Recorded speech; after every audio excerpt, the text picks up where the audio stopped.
untuk menjaga agar agama ini tidak menang-menangan.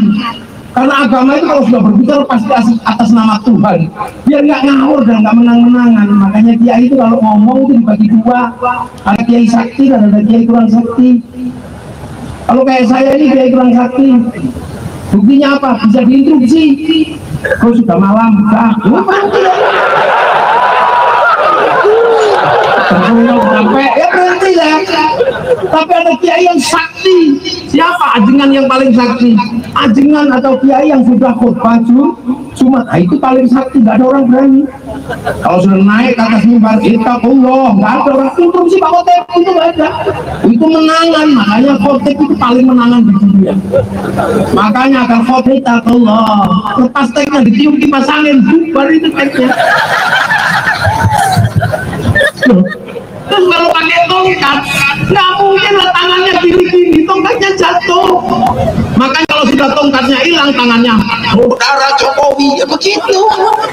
Loh, makanya ini Pak Karim, makanya kalau mau melihat situasi yang agak galak-galak, lihat dulu pertama masjidnya. Oh, nggak ada tongkatnya, ya itu mulai dari ini aja. Ini strategi kebudayaan, social engineering namanya. Ilmu kepolisian pasti tahu namanya social engineering. Loh, itu ini cara menjaga agama. Makanya kiai setiap hari ini kan juga ilmunya kiai. Polda kok sampai begini istighosah itu ilmunya kiai. Makanya rukun ini. Terus setiap hari, makanya negara itu kalau kasih apa-apa, ya kiai aja, nggak usah perlu yang lain. Kenapa? Karena kiai itu umat setiap hari ribuannya gini. Saya tadi malam ketemu dengan pondok pesantren Alhamdulillah di Bandung Barat. Siang tadi di Nagrek, malam ini di sini, besok pagi di Lampung ya. Setiap hari. Itu makanya dengan adanya para kiai enak, karena umat terkondisikan, agama terjaga, kerukunan terjaga. Nggak sanggup. Makanya Islam di Indonesia itu indah, karena apa? Tidak ditanggung negara. Manusianya nanggung, negaranya menanggung apa? Keamanan bangsa dan negara. Makanya polisi digaji negara, TNI digaji negara, tanggung keamanan bangsa dan negara. Urusan agama kita yang kita urus setiap hari dengan mengeluarkan anggaran masing-masing. Pakai miskin dan terlantar dipelihara oleh kiainya. Nah itu makanya saya nggak pernah. Jadi makanya enak. Nah, makanya Indonesia kalau ada apa-apa nggak pernah sampai jebol. Timur Tengah karena agama itu ditanggung negara, begitu negaranya lupa nanggung agama, negaranya jebol lewat agama Indonesia tenang. Polisi ngurusi Hizbut Tahrir susah karena nggak ngerti. Maka ada juga polisi yang ikut Hizbut Tahrir karena nggak ngerti. Mau ngaji malu, pada kiai akhirnya browsing. Nggak ketemu yang model begitu. Ada TNI juga ada yang kena begitu. Makanya ya enak. Ada Hizbut Tahrir, ini bendera tauhid. Ya itu polisi dulu. Jangan-jangan beneran itu bendera tauhid. Itu bendera Hizbut Tahrir. Lo kalau kamu anti la ilaha illallah. Enggak, aku tahlilan ya la ilaha illallah. Aku anti bendera PKI Palu Arit, tapi kalau kami ke sawah pakai arit, pergi kan pakai palu. Ini awas bahaya Syiah. Kiainya ngomongnya bahasa tidak sembahyang, tidak puasa, dalam kubur mendapat siksa. Kok pakai nama Siti Aisyah itu? Dan tidak sembahyang, tidak puasa kok nama Siti Aisyah. Siti Aisyah itu kan istri Rasul. Ini pasti lebih Syiah daripada Syiah. Enggak, itu bukan Siti Aisyah istri Rasulullah. Siti Aisyah orang Betawi, orang Banten. Ada corona, negara yang lain sibuk ngurus corona. Negara kita pasrahkan kiai nggak usah Jumatan. Kiainya pidato, coba kalau polisi yang orang Jumatan, bisa dikejar sama orang Jumatan. Tapi karena kiainya aku yang mau tadi, kita untuk sementara Jumatan istirahat. Cocok.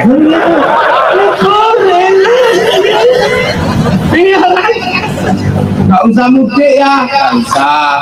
Tiba-tiba polisi datang ke kiai, jelaskan corona kiai mana ngerti corona, suruh jelaskan corona, tapi kiai nggak kurang akal, malah Ini zaman baru, zaman digital.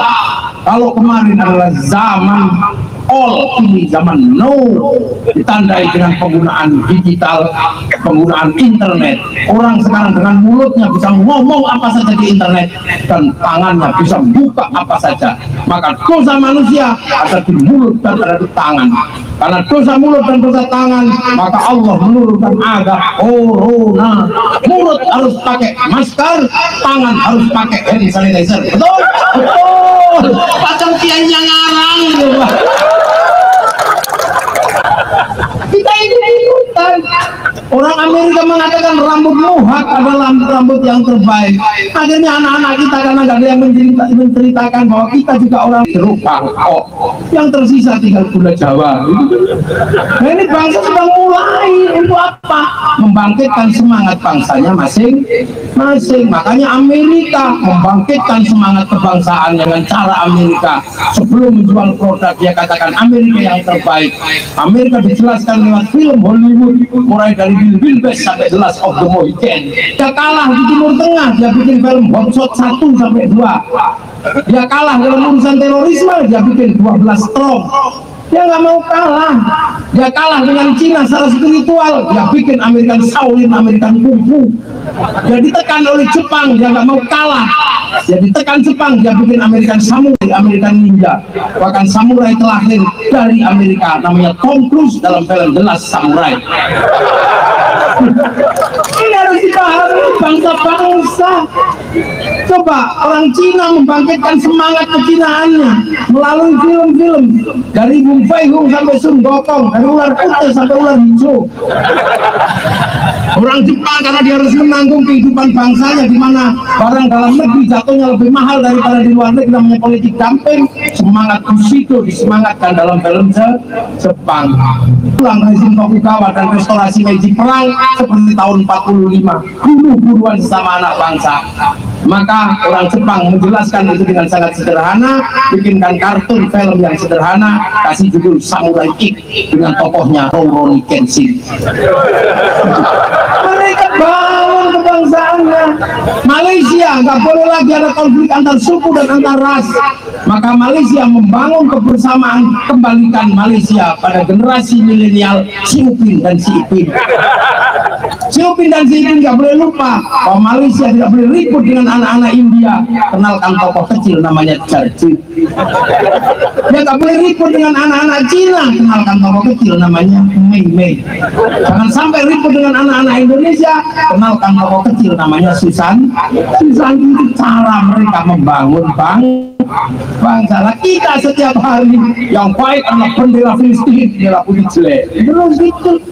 Yang baik adalah polisi Amerika, polisi Indonesia jelek. Apa aja di Indonesia dijelekkan, TNI jelek, Polri jelek, semua dijelek-jelekkan. Bahkan kita tidak ada penghargaan pada bangsa kita sendiri. Kapan bangsa ini mau bangkit? Kalau kita tidak mencintai bangsa kita sendiri, orang lain kita suruh mencintai bangsa kita, gak mungkin mereka mencintai bangsa kita kalau bukan kita sendiri yang membanggakan Indonesia. Kita ini kayak dibilang, padahal saya kalau lihat bangsa-bangsa yang lain, kita ini tidak boleh berbangga. Mereka punya piramid, kita punya Borobudur. Mereka punya kitab ulama, punya filosof-filosof gede urusan tata negara. Kita punya negara kertagama, kita punya kitab Sutasoma. Mereka pernah perang, kita juga pernah perang.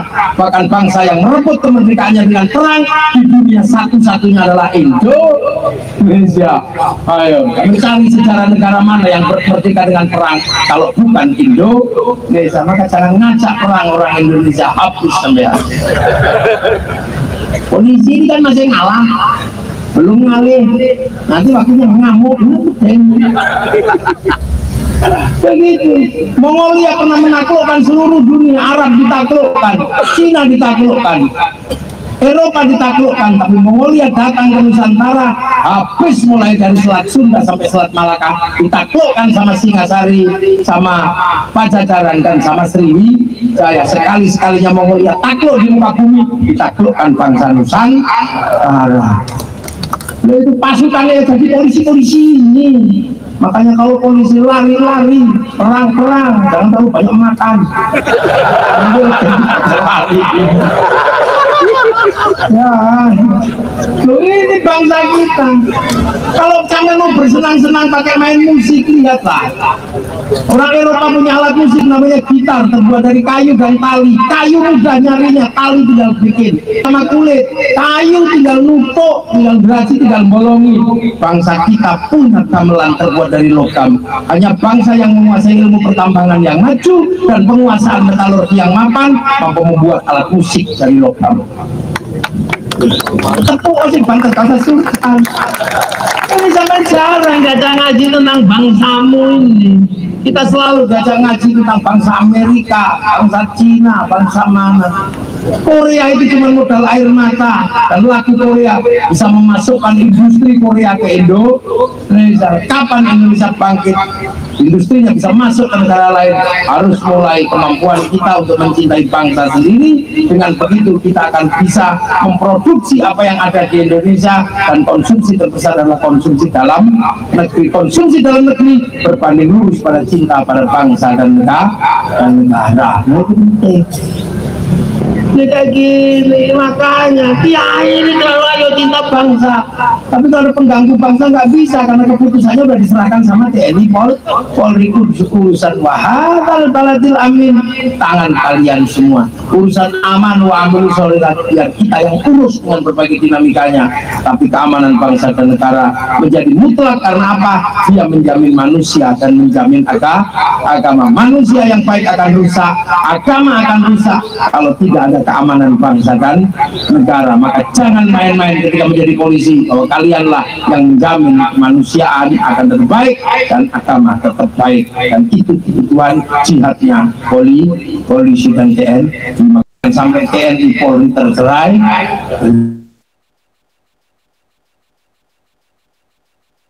bikin bayang, lupakan. Senyum cantik istri di atas ranjang, lupakan. Bantal yang berbau rambut keramas ini, lupakan. Membayangkan, bayang ditinggalkan. Itu ini demi apa? Demi bangsa dan negara. Karena ada yang jamin dari Sabang sampai Merauke, kekayaan alam terjaga, apa terjaga, itu adalah keamanan bangsa dan negara. Makanya kita kiai punya tugas sendiri, ya di Polri punya tugas yang penting saling mengerti. Oh, itu tugasnya polisi, oh ini tugasnya kiai. Tapi nggak boleh tercerai, nggak boleh pecah, nggak boleh